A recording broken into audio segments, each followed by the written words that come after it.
अस्सलामुअलैकुम सामीन। 26 रबीउ सानी और 11 नवंबर है। ख़बर का उन्वान है आज का बड़ा झूठ। दरअसल 24 घंटे पहले फ्रांस के वज़ीर आज़म और दूसरे लोगों ने इसराइली हमलों की मذمत की थी। तो आज इसराइल के वज़ीर आज़म नेतन्याहू ने उन्हें जवाब दिया है और कहा है कि फ़िलिस्तीन में गज़ा के इलाके में जो कुछ शहरियों का नुकसान हो रहा है उसकी ज़िम्मेदारी पूरी तरह हमास के ऊपर है।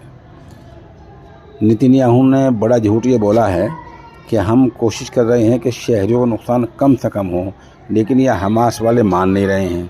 मतलब है कि सारे अस्पताल नाकारा हो गए हैं, सड़कें टूट गई हैं, पानी की टंकियाँ टूट गई हैं, सड़कें बैठ चुकी हैं, तमाम पाइपों के जो पानी है कि वाटर सप्लाई वो सब बंद हो चुका है और पूरी तरह उन पर ज़िंदगी तंग है। और 10 लाख लोग इधर से उधर हो चुके हैं, लोग कैंपों में आ चुके हैं और लोग बेघर के होकर 10-10, 20-20, 30-30 किलोमीटर के लोग पैदल चल रहे हैं। बच्चे शहीद हो रहे हैं, औरतें बुजुर्ग शहीद हो रहे हैं।